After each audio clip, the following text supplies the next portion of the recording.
RCR presenta Perú 2030, programa sobre la reforma del Estado, la descentralización, la modernización de la gestión pública, el desarrollo regional y local en el marco de los 17 Objetivos de Desarrollo Sostenible de la Agenda 2030. Información, entrevistas, análisis y debates. Llevamos 7 años debatiendo los problemas del país y sus posibles soluciones. Perú 2030, con la dirección y conducción de Franz Portugal.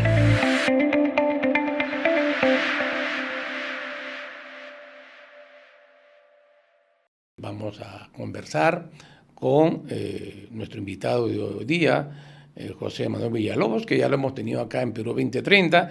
Él es un especialista en Derecho Electoral. Buenos días, José Manuel. Bienvenidos a Perú 2030. ¿Qué tal, Frank? ¿Cómo estás? Buenos días. ¿Me escuchas ahora sí? ¿Qué tal, José Manuel? Vamos Bien, a gracias. A ver.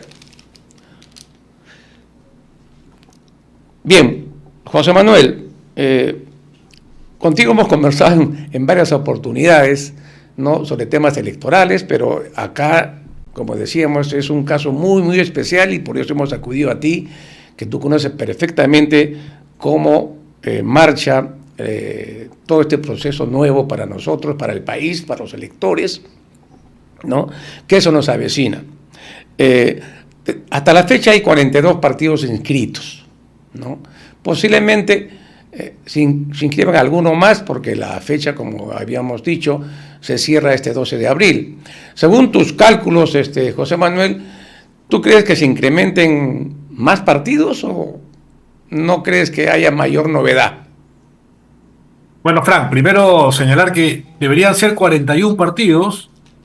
Deberían ser 41 partidos porque el partido de Antauro Humala ya fue declarado ilegal y en los próximos días debería cancelarse su inscripción. ¿Me escuchan bien? ¿Me escuchan? Ahora sí. Hola, hola. Ahora sí te Ahora escucho. sí. Ahora sí, perfecto. Bueno, sí, te decía que en realidad deberían ser 41 partidos los inscritos porque en los próximos días se debe efectuar la cancelación del partido de Antauro Humala que ya fue declarado ilegal. A estos 41 partidos, entonces, hay la posibilidad de que se sumen algunos más. Tú has señalado muy bien que el 12 de abril vence el plazo para que concluya el proceso de inscripción de estos partidos nuevos. Y yo me imagino que algunos más se van a sumar, tal vez lleguemos a 50 partidos, ¿no? Ya. Bueno, algunos señalan que posiblemente hayan quizás 2 más, ¿no? Y ahí quede, y no como algunos decían que iba a haber pues 60 partidos inscritos o se inscriban 10 más. Yo no creo. Lo que pasa es que hay más de 20 partidos en proceso de inscripción. Ya. Entonces, cualquiera de esos 20 tendría que concluir su proceso hasta el 12 de abril, es decir, no es que sean 2, son más de 20 los que están en proceso de inscripción y que podrían concluir a tiempo su proceso y quedar aptos para postular. Dependerá de que levanten las observaciones que les han hecho. Por ejemplo, el partido de Guido Bellido, hace poco le han hecho varias observaciones que están relacionadas a sus afiliados, a sus comités, difíciles de levantar, por ejemplo, no sé si lo levanten. Está Adelante Perú también, que es un partido que está en proceso de inscripción, es decir, hay varios partidos que podrían lograrlo, ¿no? Ok, ahora queríamos hacerte algunas preguntas, algunas interrogantes puntuales, porque obviamente no todos nuestros oyentes y lectores que van a participar conocen detalles y tienen preguntas respecto a lo que está pasando. En lo que el último ha publicado el jurado es el cronograma electoral, ¿no? Pero además hay una resolución que ha sacado el Jurado Nacional de Elecciones, que la tenemos acá a la vista, que es la distribución de escaños, ¿no? Tanto para Senado como para la Cámara de Diputados, ¿no? Y una primera pregunta al respecto de esto, José Manuel, es el caso de los senadores, ¿no? El caso de los senadores, muchos no saben de que se eligen de 2 maneras diferentes, ¿no? Uno es por distrito múltiple y otro por distrito único, ¿no? y han dicho que 30 van, ¿no?, al distrito múltiple y otros 30 al único, ¿no? Y todos van a tener por lo menos un senador, ¿no? Cada departamento va a tener un senador, excepto Lima, que, como siempre, está premiada, tiene 4 senadores. Pero además se van a elegir, ¿no es cierto?, los otros 30 por único, es decir, que todos votan, ¿no?, por esos 30. Lo que va a indicar de que Lima, ¿no?, que tiene la mayor cantidad de electores, ¿no?, la cuarta parte, más o menos, de votos, ¿no?, va a pues tener obviamente más senadores, ¿no? O sea, además de los 4, ¿no?, posiblemente tenga unos 15 más, ¿no? Entonces la pregunta es, ¿cuál ha sido el criterio de hacer esta división? ¿Cuál es la explicación que tú encuentras? ¿Por qué 30 múltiple y por qué 30 único? ¿Cuál es el fundamento de esta decisión de nuestros amados legisladores? Sí, Fran, como entenderás, son solo 60 senadores para un país que tiene más de 30 millones de habitantes, ¿no? Lo ideal hubiera sido que este Senado y esta Cámara de Diputados sea mucho más grande y que exista una verdadera representación. Lo que hay actualmente es una subrepresentación. Lo que se ha tratado de hacer en el Senado es garantizar que al menos cada departamento del país tenga un representante, con lo que garantizamos la representación territorial. Cada uno de los territorios que están representados por los departamentos o mal llamadas regiones, van a tener al menos un representante y con eso se garantiza su representación en el Senado. Lo otro es garantizar la representación proporcional de todo el país en función a los votos que obtengan estos senadores, ¿no? Por eso es que se le ha asignado una distribución de 30 a nivel nacional. Claro, Lima es la más grande, no necesariamente porque sea la más grande va a tener más senadores. Podría ser que al ser Lima la más grande y hayan más candidatos de Lima, se disputen el voto y candidatos de regiones grandes como Piura, Arequipa, podrían tener ahí, centralizar el voto para ellos, los preferenciales, y con eso entrar. Además va a depender también de que en esos 30 candidatos que entre por cada partido, si van a incluir solo candidatos de Lima o candidatos de todo el Perú, ¿no? Entonces, no necesariamente. Ahora, además, pues Lima, pues obviamente la representación o la cantidad de población que tiene Lima en función a los demás departamentos, la diferencia es abismal. Eso justificaría Sí, que Lima claro. tenga mayor cantidad de representantes, que aún así va a seguir subrepresentada, porque el 2021 tenía 33 diputados y ahora le han quitado uno, va a tener 32, y en cambio Madre de Dios, que tenía uno, va a subir a dos. Y el tamaño de Madre de Dios en comparación a Lima, pues es atmosférico. Así es. Ahora bien, podríamos decir entonces que si queremos tener un parlamento descentralizado, la consigna podría ser, ¿no?, que de los departamentos del interior del país es no votar por los senadores limeños, sino por los provinciales. Claro, cada ciudad, cada elector va a ver por quién votar. Además, por más que sean candidatos que vivan en Lima, todos tenemos una procedencia provinciana, ¿no? No es ya muy poco a la gente que puede decir que es solo limeño, ¿no? Ya. Todos venimos de algún lugar del país, ¿no? Y eso es lo rico de nuestra identidad, ¿no? Ya. En el caso de diputados, ¿no?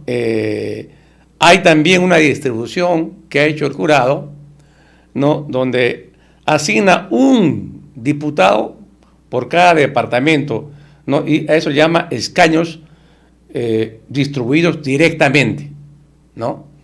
Así le ha puesto. Entonces es uno por departamento, ¿no? Pero en el caso de los peruanos residentes extranjeros les ha asignado 2 diputados, ¿no? Y los otros diputados, el resto, pues es de acuerdo a la proporción del número de electores. O sea, los que tienen más diputados, ¿no? Caso de Lima, por ejemplo, ¿no? 31 diputados más uno son 32 que va a tener, 32 diputados va a tener Lima, es decir, casi la cuarta parte, ¿no es cierto?, de los diputados, ¿no?, van a ser de Lima. La pregunta obviamente es, ¿por qué han hecho esa distribución de primero uno por departamento y luego el resto por proporción al número de electores? Porque no todos en proporción al número de electores.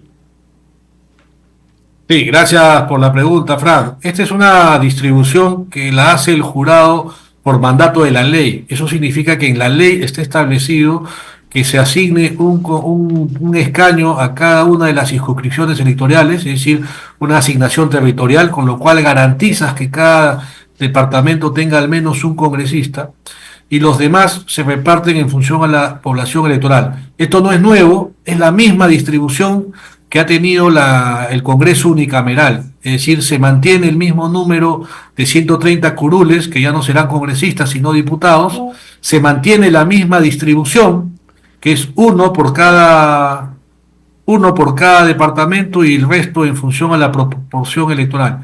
Ahora, a partir del 2031, como la distribución de escaños va a ser en función a la población electoral y ya no va a haber el límite de 130, sino que podrán ser más números de escaños, el número de diputados va a subir y cada departamento va a tener de repente más escaños si es que su población electoral ha crecido. En el caso de Lima, como dije, pese a que ha crecido en electores, como solo hay 130, se ha visto perjudicada porque le han asignado un escaño menos que el 2021. En cambio, Madre de Dios ha subido. Entonces, estamos viendo ahí que la distribución se hace primero en función a la población electoral, pero como hay un tope de 130, no se puede distribuir o asignar más escaños, cosa que sí se podrá hacer en 2031. Que era un reclamo de Madre de Dios, ¿no? Desde hace mucho tiempo. Ellos reclamaban porque solamente tenían una representación tan pequeña. Pero era una asignación matemática, no tenían la cantidad de electores suficientes para llegar a 2. Claro. Aparentemente, por la actividad minera que hay ahí, mucha gente ha trasladado sus DNIs a Madre de Dios y eso ha hecho que crezca su población electoral y así pueda alcanzar los 2 escaños que tenía. Pero Lima lo ha perdido, ¿no? Otro tema, José Manuel, es el caso de la novedad también, ¿no? Que los candidatos a la presidencia y a las vicepresidencias de la República pueden simultáneamente integrar la lista de candidatos al Senado o a la Cámara de Diputados, ¿no? Es decir, aquellos candidatos a la presidencia y a la vicepresidencia que no hayan sido elegidos, ¿no?, en el cargo correspondiente, ¿no?, si ganan su partido los suficientes congresistas, entre ellos podrían asumir, ¿no es cierto?, el cargo de congresista, estarían dentro del Parlamento, ya sea como diputados o como senadores. ¿Qué opinión te merece esta novedad? Sí, es una figura que ya teníamos antes de la Constitución del 93, recuerda, hasta el 90 Fujimori no solo postuló a la presidencia, sino también postulaba al Senado. Ya. Esto hay detractores y hay quienes están a favor, ¿no? Hay quienes señalan que es positivo que el candidato presidencial, si es que no gana la elección, pueda entrar al Congreso para ahí liderar a su bancada, para ahí meterse a la política y estar, digamos, haciendo el contrapeso al gobierno.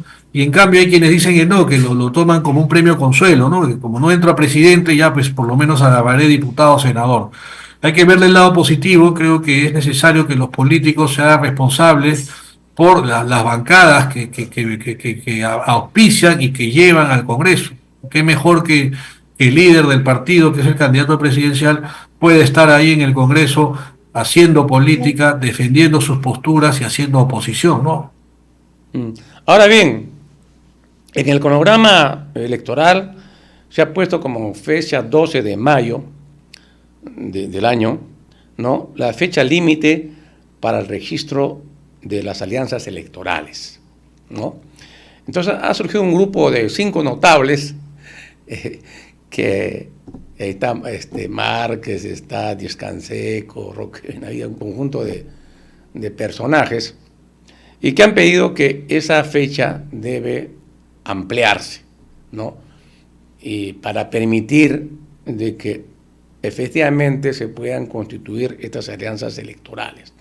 Y además han señalado que no, el 1% más que se le pone como porcentaje para llegar al Congreso quede en 5 para todos, ¿no?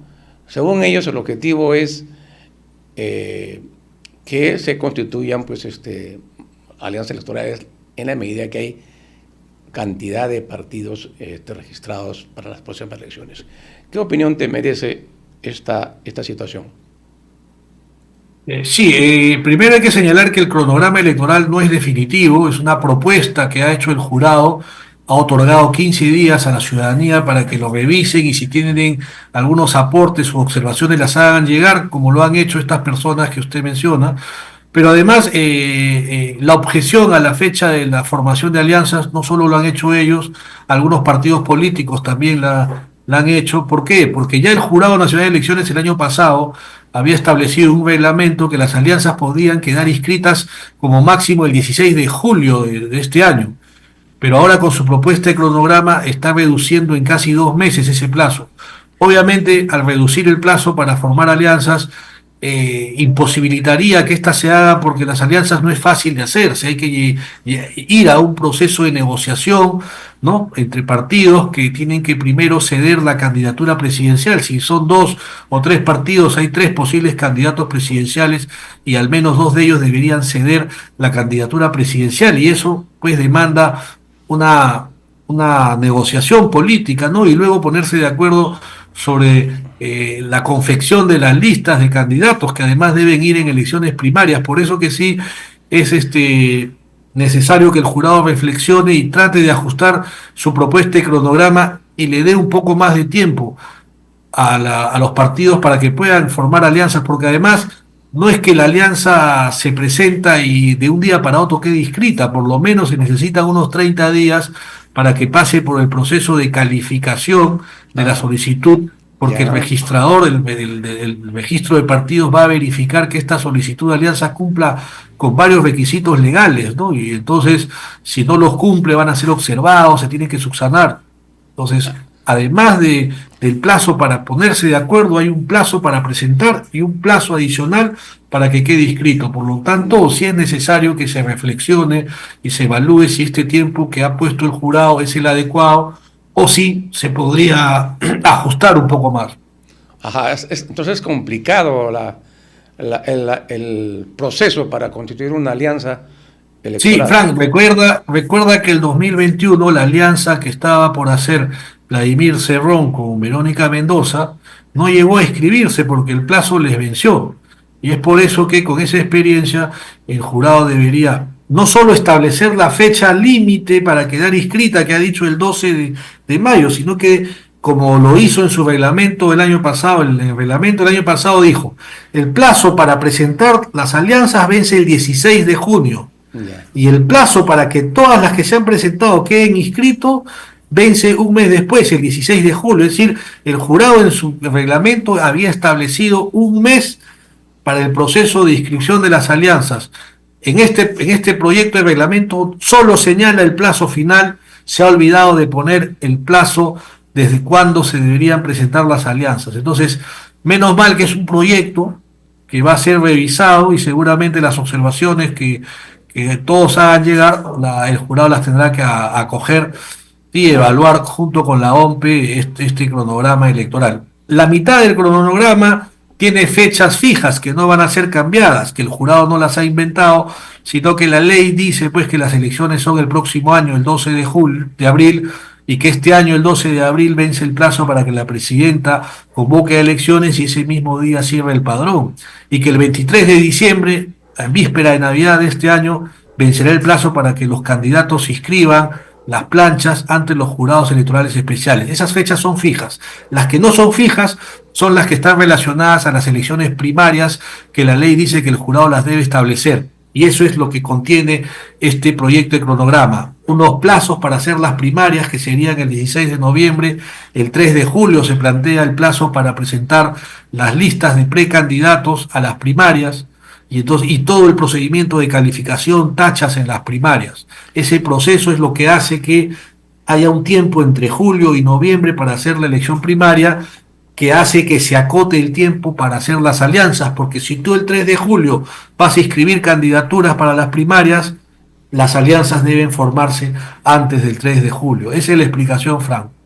Muy bien, ya nos ganó el tiempo, José Manuel. Una última preguntita con la cual cerramos esta interesante conversación sobre las elecciones, es el tema de las elecciones primarias, ¿no? Se ha establecido que el 3 de julio pues, es el fecha límite para inscribir los precandidatos a las elecciones primarias, y las elecciones primarias son el 16 de noviembre.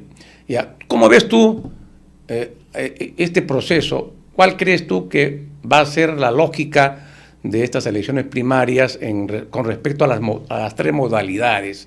¿Cuál crees tú que va a ser la que va a predominar según tu experiencia y obviamente los procesos anteriores que se han desarrollado?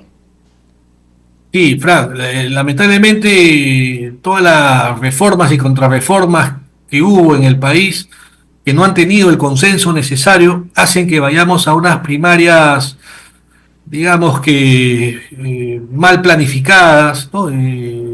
En realidad, tú has señalado, hay tres modalidades, pero los partidos seguramente en su mayoría van a elegir la modalidad por delegados. Yeah. Eso hace que sea inútil tener unas primarias con la participación del jurado como órgano que inscriba las candidaturas. Ese es el problema, que como las candidaturas se van a inscribir en el jurado, vamos a tener un periodo largo de primarias y además una duplicidad de inscripción, porque se van a inscribir las listas ante los jurados para las primarias y luego el 23 de diciembre también se van a inscribir las listas ya elegidas. Es decir, hay un trabajo que se va a repetir, lo que va a generar un costo adicional al Estado para algo que es, pues, digamos, casi inútil, ¿no? Porque los partidos van a presentar listas únicas, no va a haber competencia, los delegados van a elegir entre esas listas únicas. No sé para qué se hace un esfuerzo económico de instalar jurados electorales para eso. Eso estaba pensado si las primarias eran con una competencia entre todos, con el voto de todos los ciudadanos, pero esa propuesta no tuvo consenso porque hay reformas que se hacen sin consenso y por eso fracasan.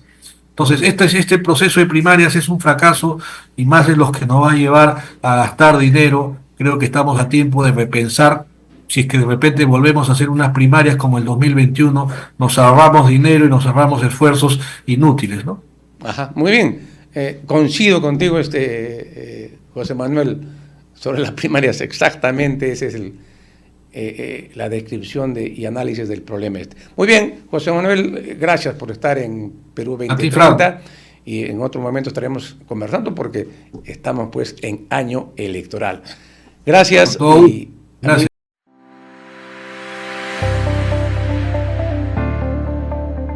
RCR presentó Perú 2030. Retornamos en nuestra próxima edición con más información, entrevistas, análisis y debates sobre los problemas del país y sus posibles soluciones. Perú 2030.